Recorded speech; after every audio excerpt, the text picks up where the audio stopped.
paving demonstration using clay pavers. Everyone's very excited, as you can see if I stand back. Andy will run on to what is a very professional display, I think you'll all agree.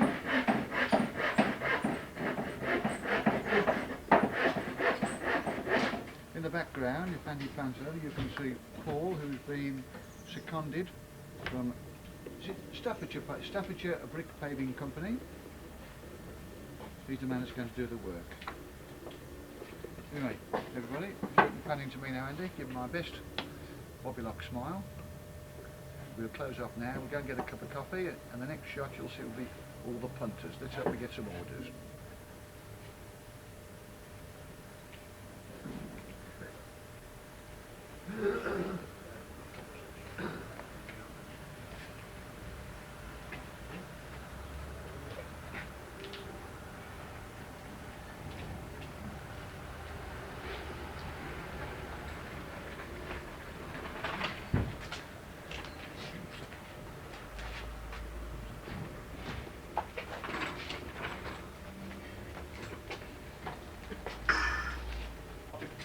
By explaining another critical point before we actually get on to the laying demonstration.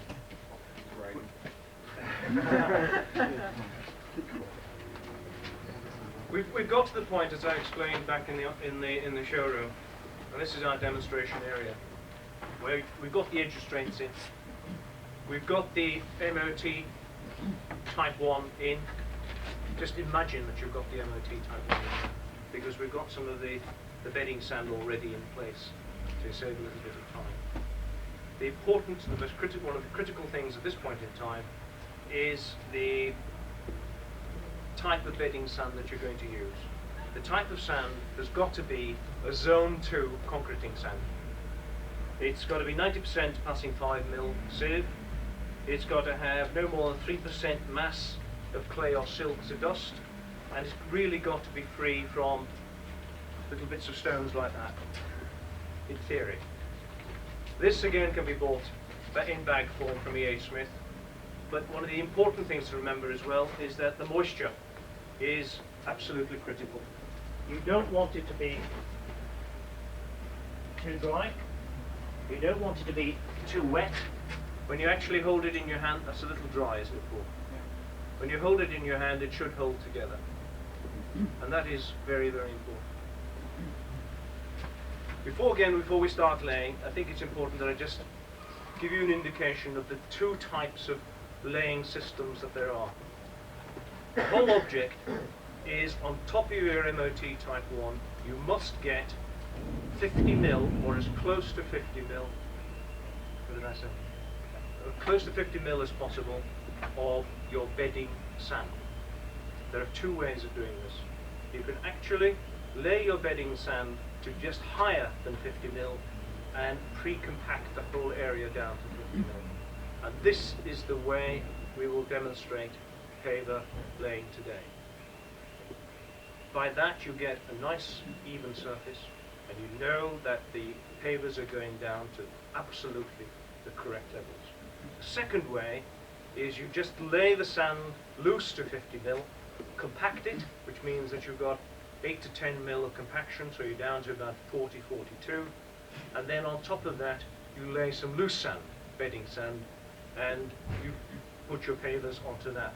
This compensates for a lot of inaccuracies in the Type 1 subbase, but it's not a method that we are going to show you today. We prefer, for the kind of quality product and the quality job that we require, to compact the whole thing down to the 50mm. Right, I think we'll better start. The first thing is Paul will show you how a good practical way to predetermine your levels when you're actually laying out your drive. Right. Basically here we've got the edge restraints that are already in. What we need now to set the subbase down. So it's at the top of the paver, bottom of the chamfer finishes level with the top of the edge restraint. So move the screen out of the way. Put that there. Get the lines out. It's important to use lines then, the depth of everything will be uniform. Well, that's easy for me at the minute, but if you set that on the top there, raise it down.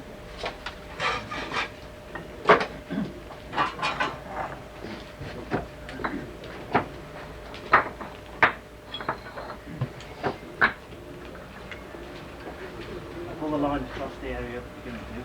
Always set your tubes. I use these screeds, they're 50mm thick, which is the depth of your sand would be. You can use 2x2 tin or anything like that, just to get them a flat surface. Pull the line across.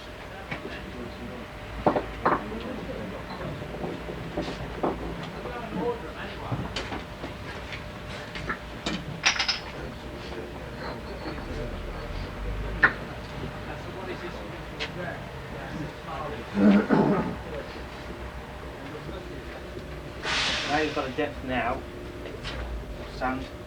Take the paviour, slide it across your screen, and that screen's got to go down. Right? You should set that to the top of the paver, the bottom of the chamfer to the line. So you get to normality. That's the only way that you do this curve anyway.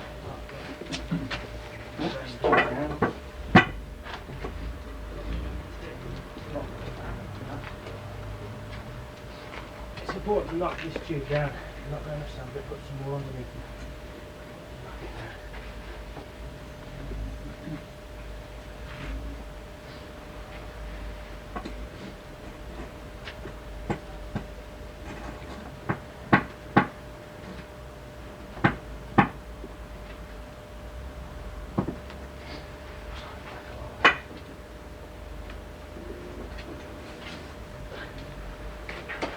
So in your application, that tube now should be set on the MOT type 1. Right? And that gives you a uniform depth now. Set the other one up to the length of the screen. Don't take it in the past. Are they just scaffolding poles, are they? Or? These are, yeah. No, they can use anything. Right, but these are 2 times, are they? 2x2 or anything like that. Or Right. anything slightly less. So make sure that you pump the tube down into the substrate.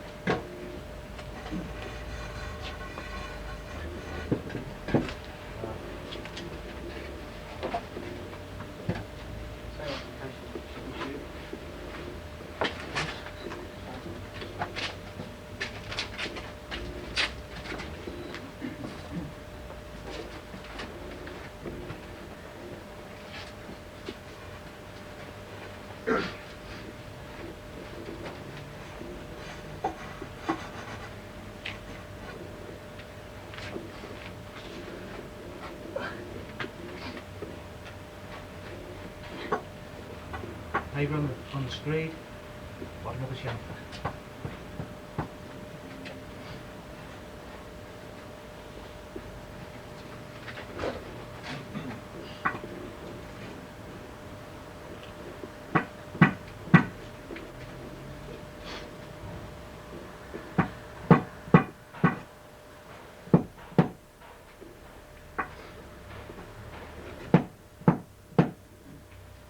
Slide that across there. And then down to the bottom of the chamfer. Watch this, should be set all right.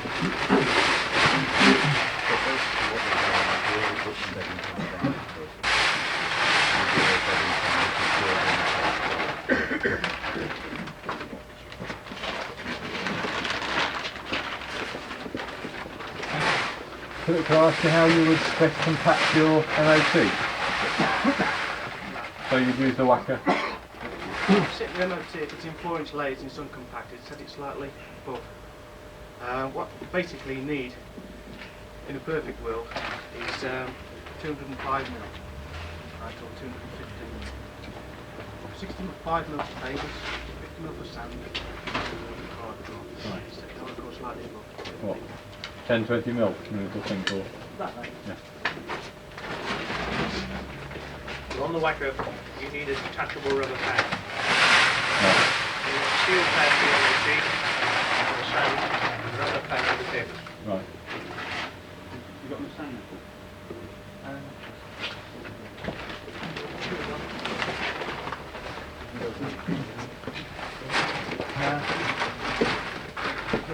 If the sand's not wet enough, as you just demonstrated, what do you have to do? Is it that Sand will be important? wet. It will be wet when it's What, sorted. Right. Because it'll be, What you need the sand to do, that we had in there actually came out of this Right. pit last Right. night, and it dried out. Right.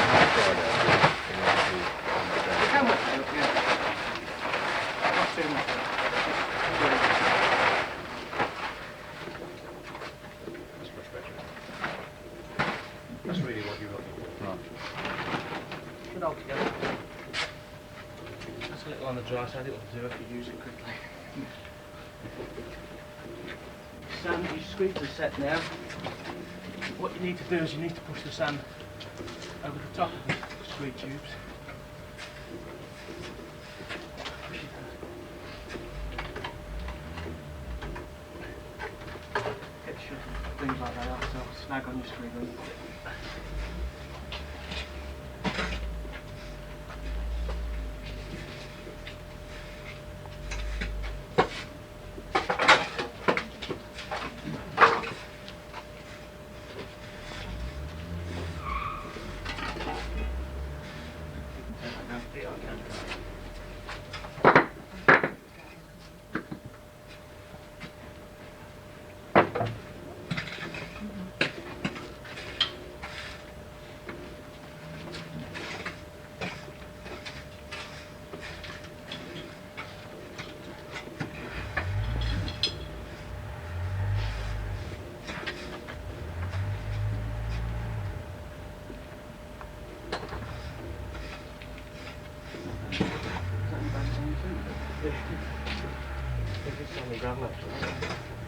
Charge extra for this.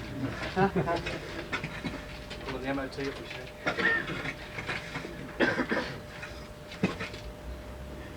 See, while you're doing it, you can see what the MOT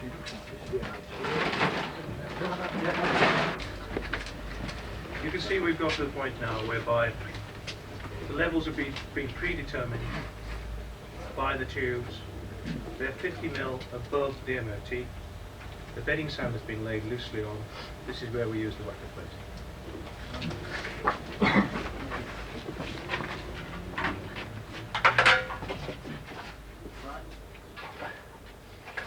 It's a bit of, it's a confined area, this is. If you're using clay edgings, just be careful with the clay edgings. It's a metal plate because they have a tendency to chip. So just keep safe distance away from them. I told you I could do it now.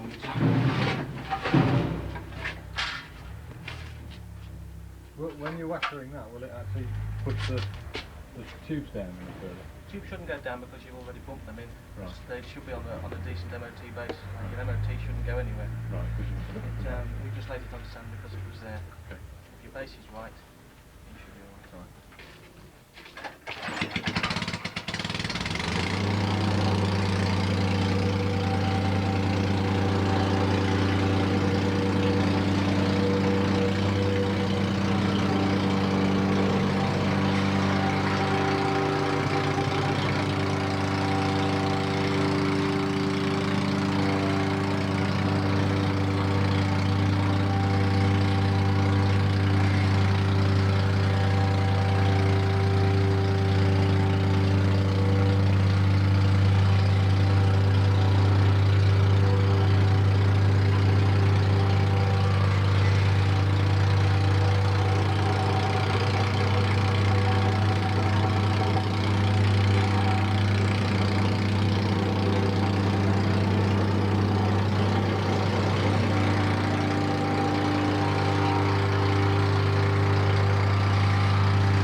Plaster's float really, do this a decent size. Right, the screws are set. Get yourself a screed board. I've got aluminium taper edge screeds on them. Get yourself a piece of straight timber. You haven't got an aluminium screed. Screed up the top. Fine tubes.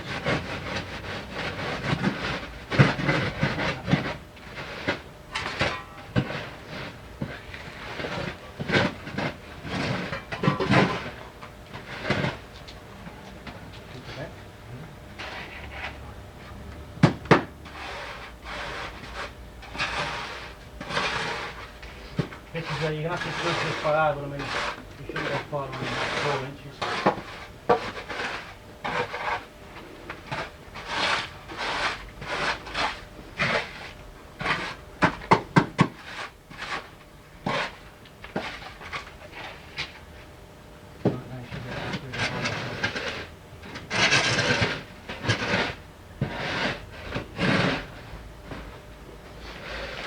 always put too much sand on so that you can screed it out. If you've not got enough sand on and you plate it, the lead dips in that you're going to have to put into screed it down. And it comes flat on the top of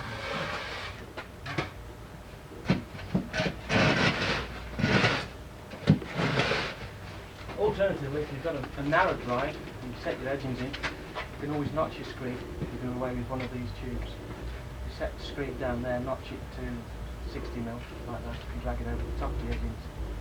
Your sand will be set again.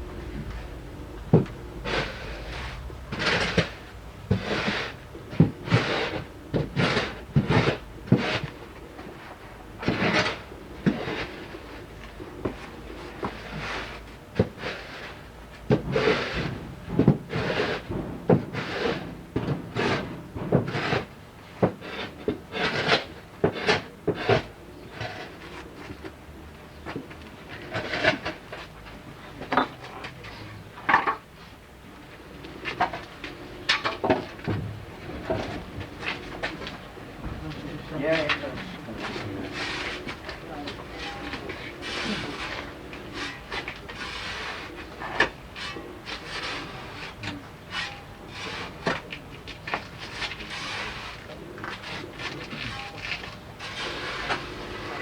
If you've got a larger area, would you do it in patches, or would you do it as one, level it all off together? Your MOT and your sub-base will all be done at the Yeah. same time, right? When you put your sand down, you only put enough sand down that you know you can cover. Right. If it rains on it, your sand's Right. able to lay on. If it's sunny and windy, Dries up. it'll dry, blow the fines out, exactly. You should be able to do 40 metres in a day.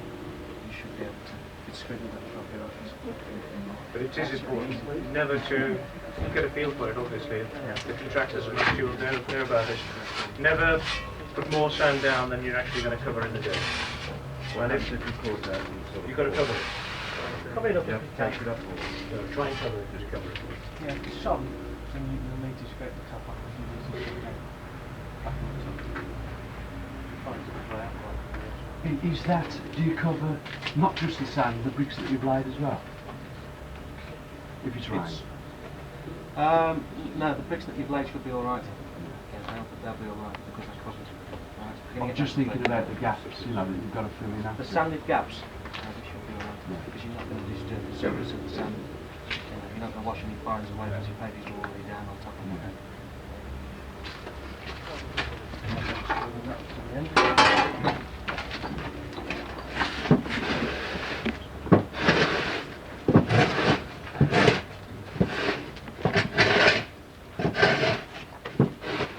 The advantage of this method is when you compact the sand down to the tubes. If you think about it logically, if it's loose packed sand, you put the sand down, and you walk across the middle of this, scraping it as I've just done, you'll be compacting a 2-foot strip down the middle of the drive, and the rest of it around it won't be.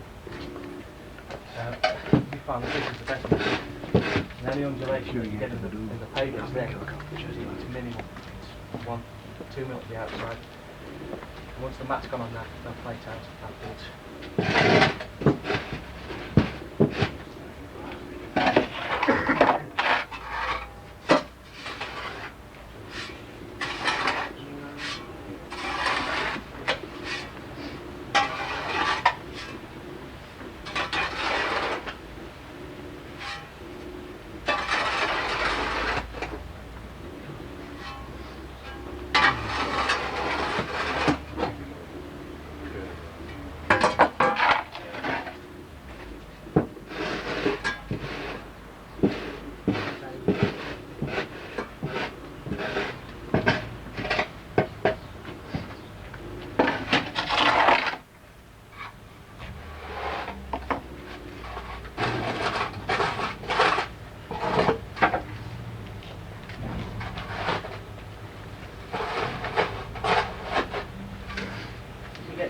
There where you've got them tube and you use a float, you slide the float over the most of the sand, find its own level. So that's the stuff done.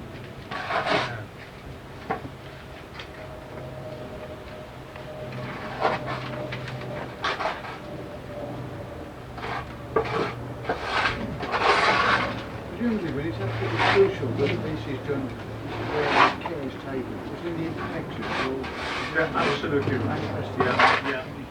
Very, very, very right. Going back on what I said earlier, get down when you that MOT going down, the MOT type 1, going down to those predetermined levels. That is so critical. This is also very, very critical, as you can see, that once you've got your levels on your MOT, then it's much easier to put this down and maintain that 50 mil throughout. Which is an easy way to actually new levels. Yeah. How do you do it? That's a good area. About slopes from the drive to the garage down. And slopes from the drive. Yeah, I've got the street to one side, but then we've got the drop and then it's got to the right.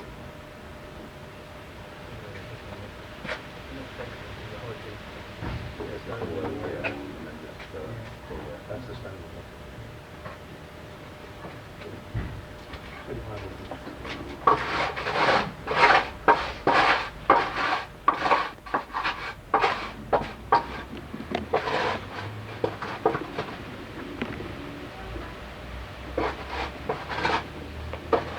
You can see the amount of care that's been taken to get this absolutely right.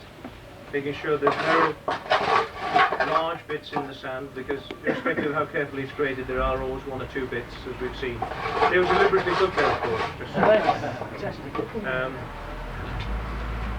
And these corners, if you are using entrance drains like this, just make sure that you get all of this bedding in sand out of the corner and placed evenly. Well, that's all flat, wouldn't be lovely.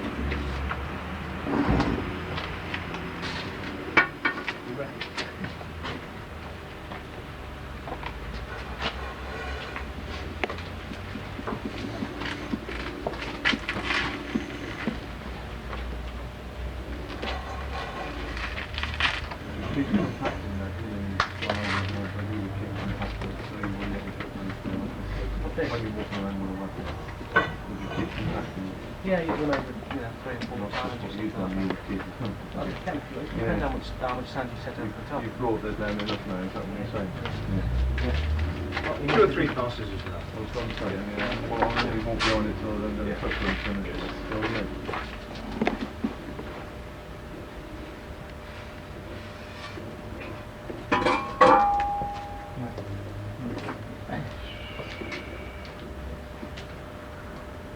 Take this in.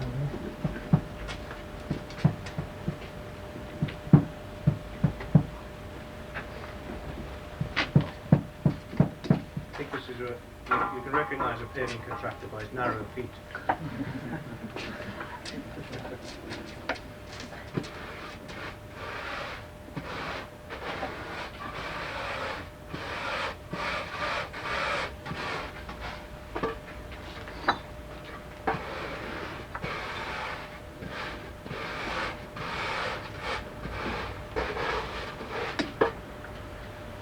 Basically, when you use the float, you use the 2 sides of the sand, either side of the tube that you put in, so it does a screed level again.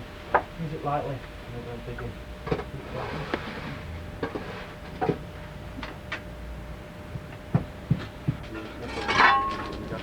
Yeah.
I'm sure with a bit of practice we'd all do it as quickly as well.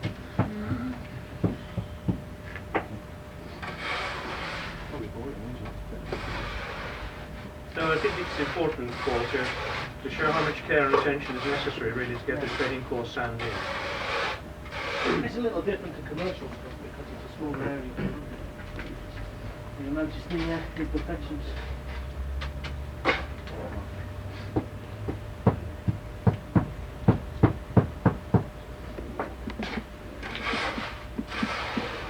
Because once you've done this, the rest is easy.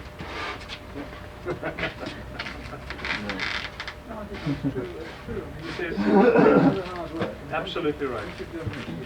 It becomes progressively easier. Satisfying, yeah.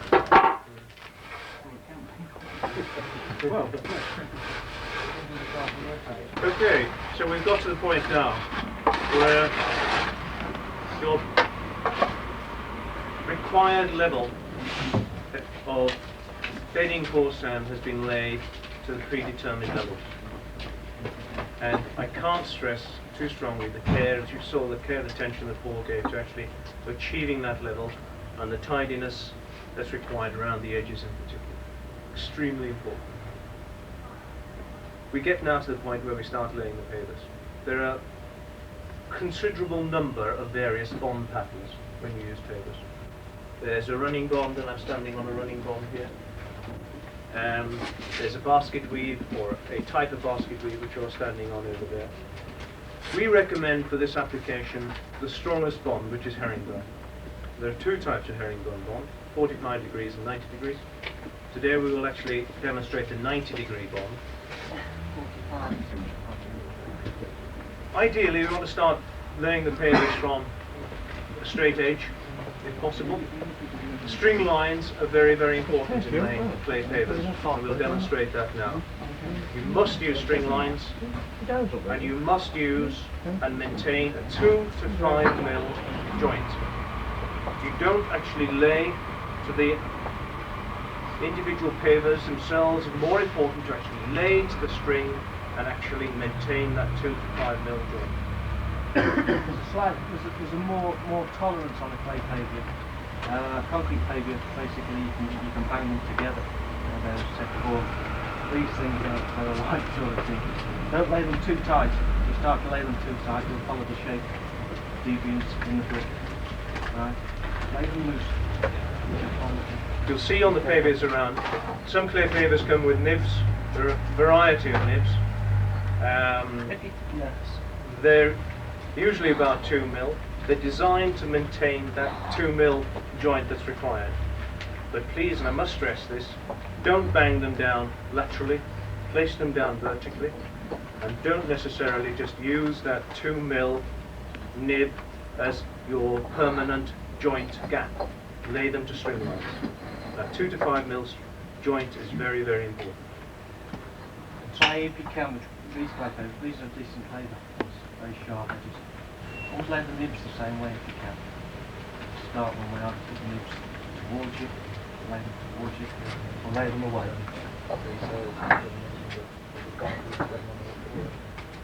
You have actually. That's the point that just been brought to my attention. The nibs are on 3 sides.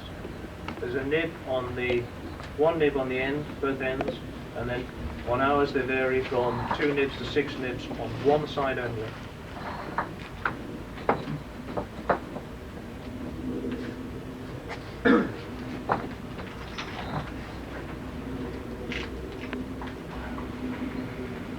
The whole object of the herringbone pattern is to give you the strongest possible bond. You can see that the maximum length of any straight joint at any one point in time is 1.5 pavers. With most others, it's more than that. And that gives you the best interlock that you can get. So we're going to start with a 45 degree angle. Yes.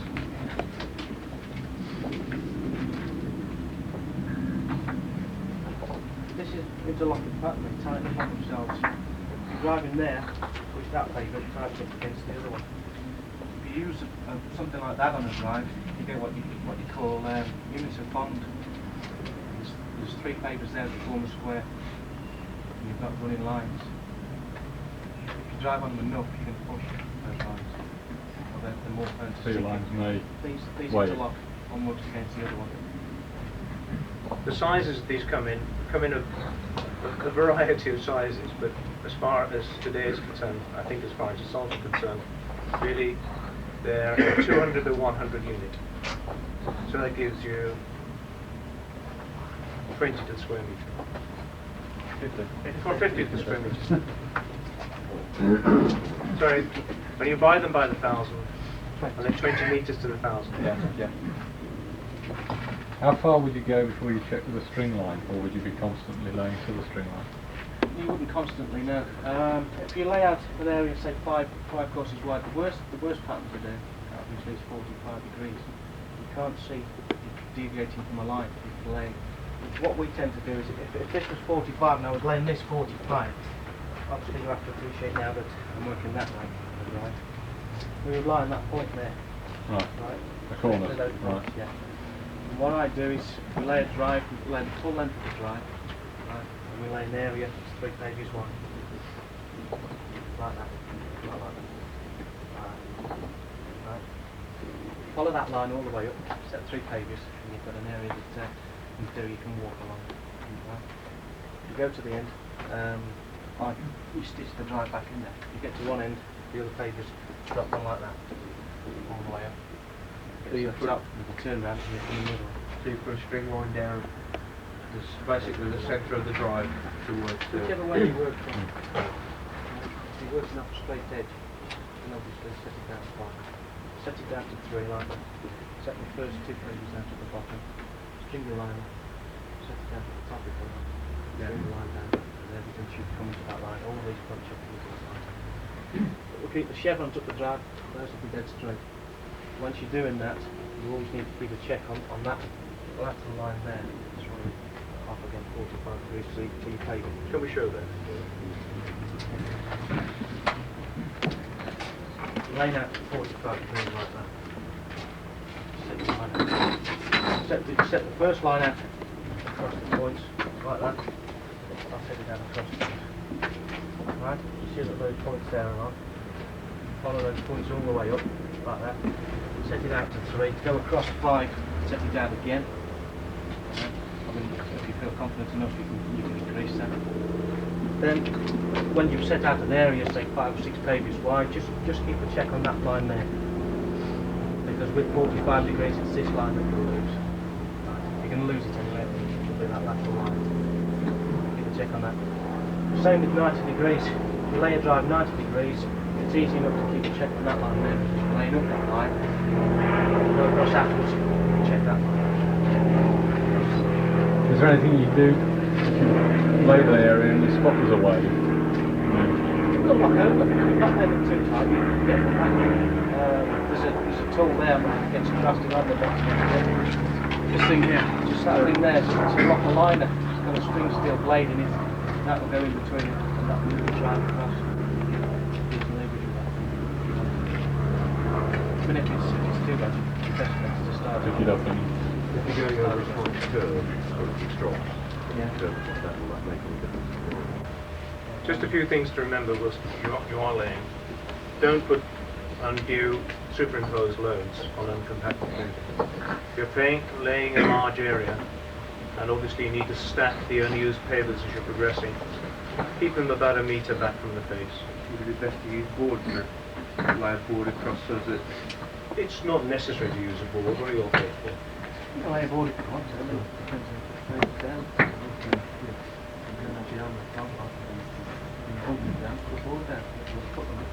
These things you don't want to slap about anyway.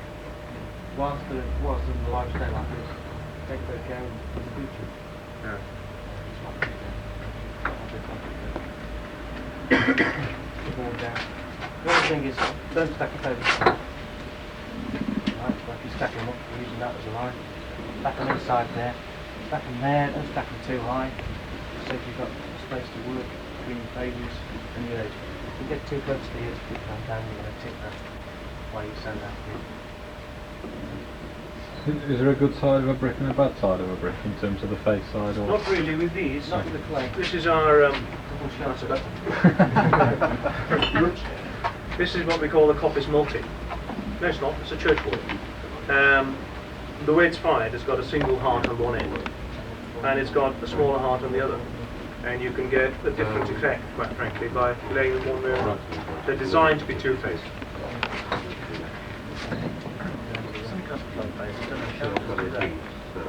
No. There are no disadvantages apart from things. The chamfers, which are normally about 5 mil.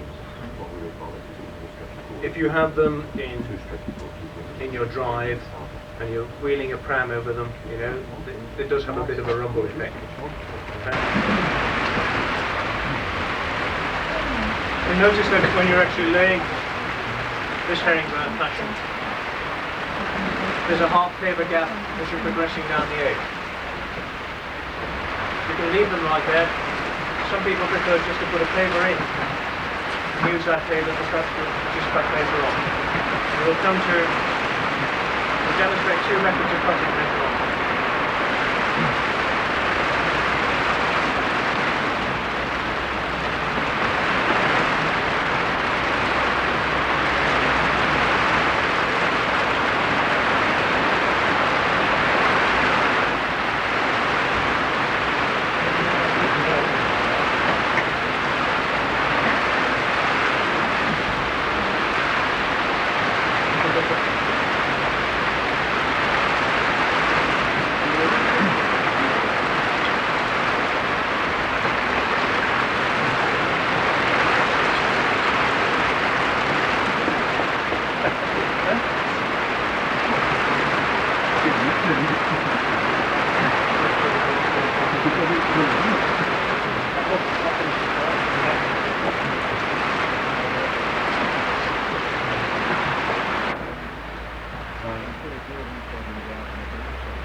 Does the price of the clay paver vary a great deal, and do you get a different quality if you pay less? Not really. We sell, the H-Smith sell out the best quality clay pavers from ourselves. And there's not a huge variation in price in the market. I think it's always good policy to buy the best. It's a quality product, and there's no point actually skimping on, you know, pounds to here. Right. Where you want to go?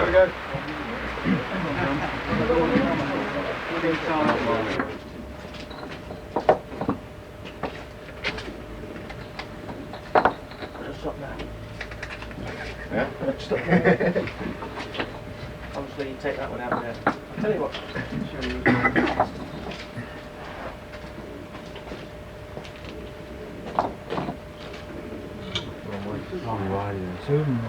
Afterwards, you find that you've got a decent ship in it and you leave it in the middle of the drive. This one, And that one, your hands on. You might be able to hire one of these, save smashing once in your drive afterwards. Because once the sound's in and the interlocking sound's in, it's quite a permanent job.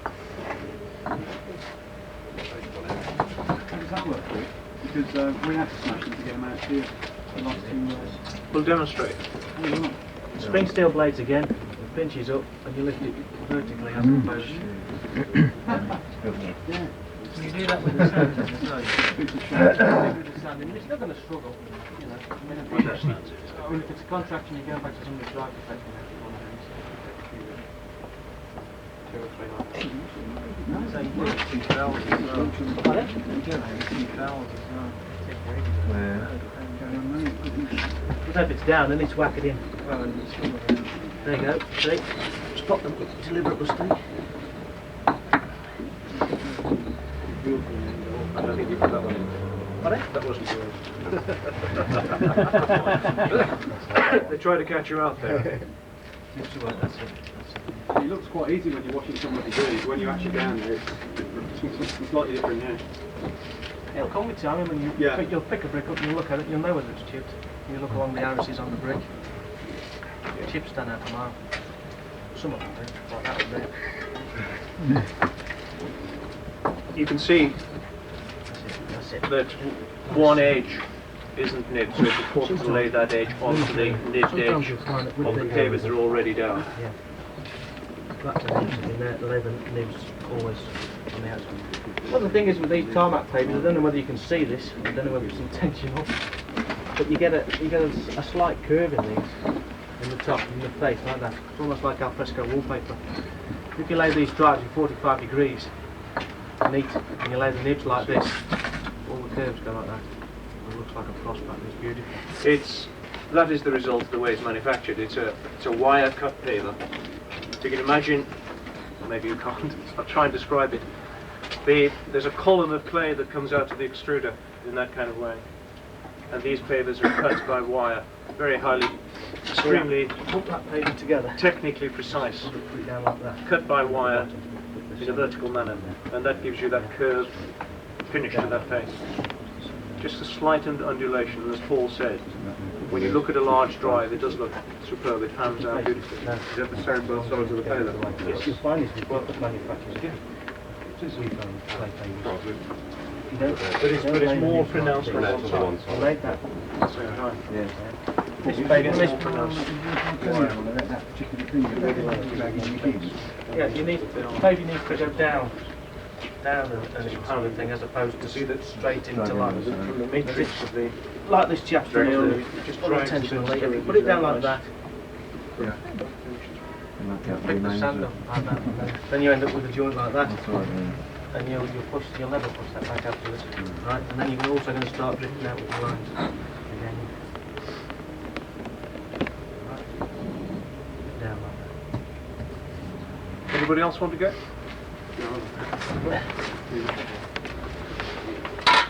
You just go over those string girls. But if it wanders, that may be the tolerance of the brick. If I was putting Coming out. a step in, so if I'd come up to the front of the Well, I house know there, the- and I wanted to step up, Yes. what would I do for him to step in? You need to concrete the base, these bases in, then you get onto what they call the rigid paving system.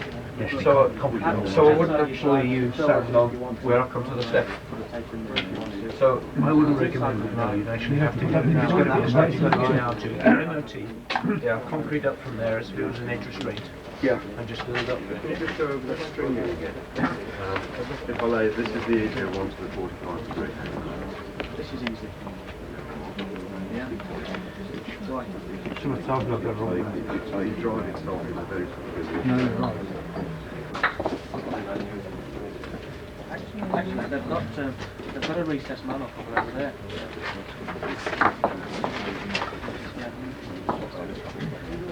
I'll say one. the rubber mat you're looking at. It will mark up on the Yeah, you've got to It will use that. mark up on that plate. Just going to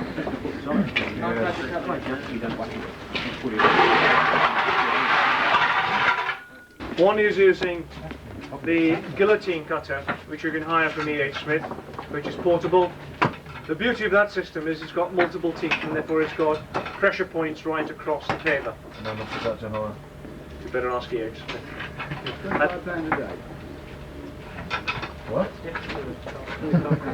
It's different to a concrete because concrete is just a straight edge. Yeah.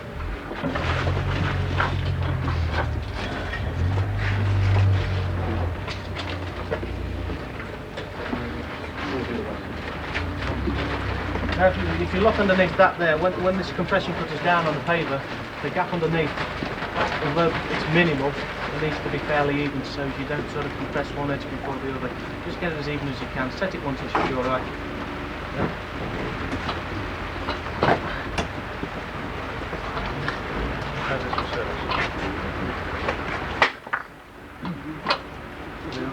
You don't do an undercut then, Paul? No, I mean, what they often do, you know what that is? Do you mind if I do that? What's often suggested is a way of, when you're using these compression cutters, I mean, I won't bother to make a mark, but the theory is that if you, say you go halfway, which is about that, you then tighten it down, as I'm now doing, and you'll see what I've done. I'm putting it slightly on the skew so it has what's known as an undercut. Would you like to pull the lever? Like that one.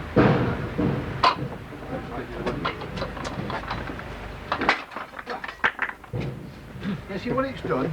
It's cut. I haven't done it particularly well, but it's. I'm sure Paul will demonstrate. You've got a slight undercut there.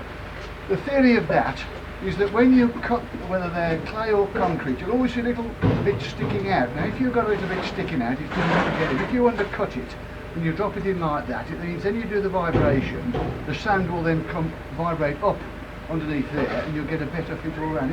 Where's Paul? Have you done that before, Paul? Yeah.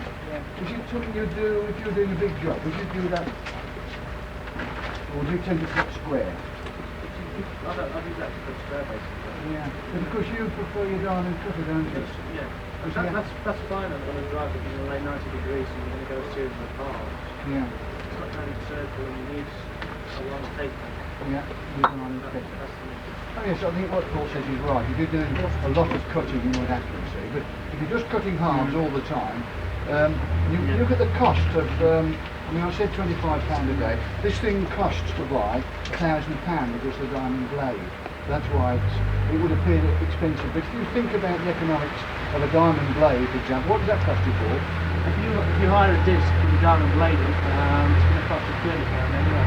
Yeah. If you use a millimetre, it's priced on the millimetres that you use. A minimum of 1 millimetre. If you use the millimetre, that's cost effective.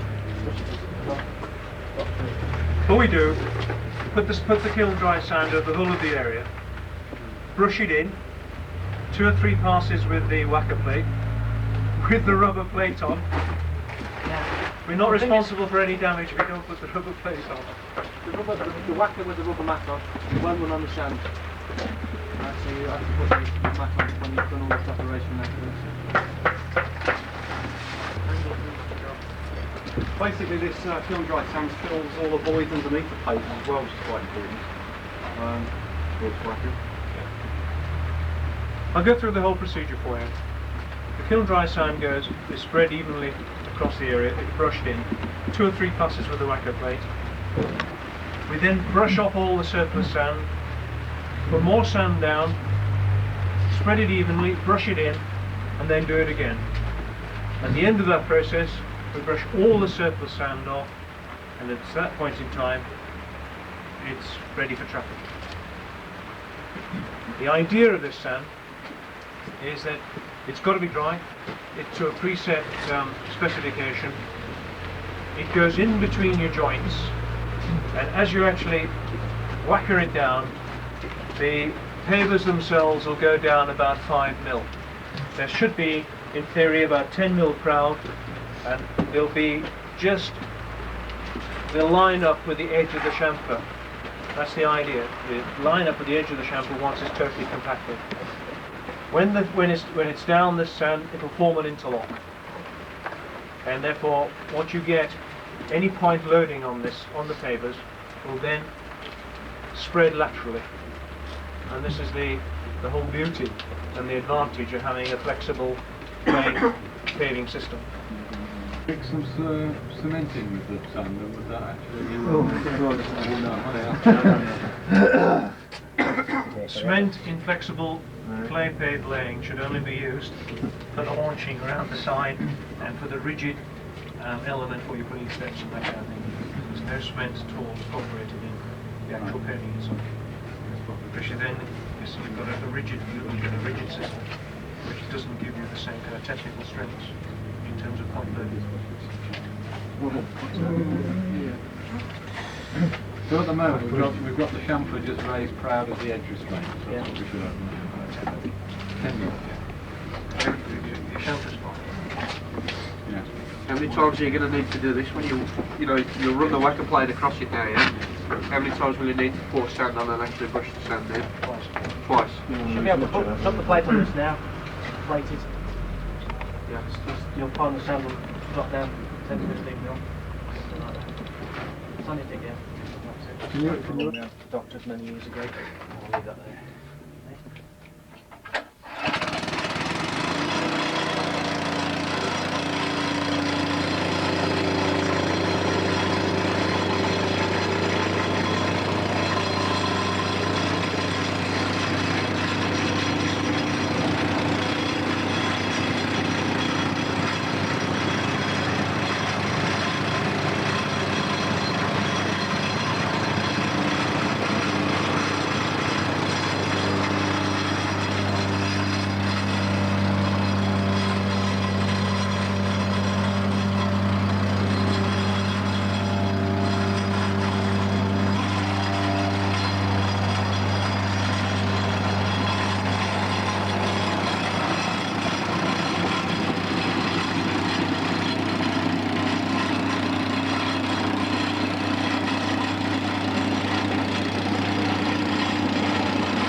vibration when the whacker plate stops on the paving and shakes. And it moves on. Just run that paving down to the rest of it. Don't drag it over. Down, it's gone down about 10 to 15 mil.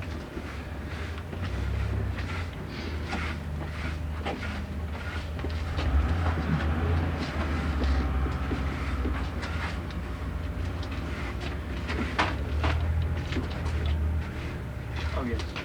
Well, that's, when you plated that, that's actually took the front edge down, but the sides are still up. I'll set the front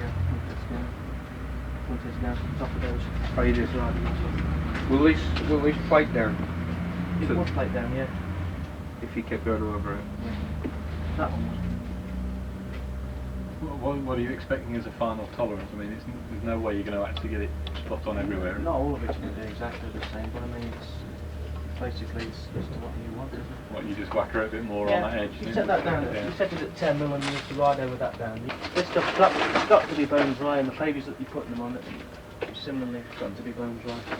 These things will dry out. A bit of wind, once it stops raining, they'll dry out in a couple of 20 minutes or something like that.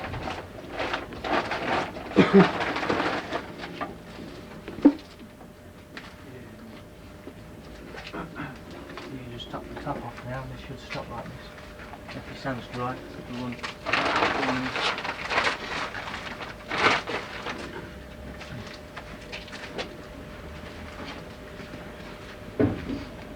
Then you plate this down again. Yes. No, you don't need to. Once it's in place. Obviously, if you've got any high points like that, you obviously would. Yeah. But there's no point to do it again. It wouldn't hurt it to do it again, though, would it?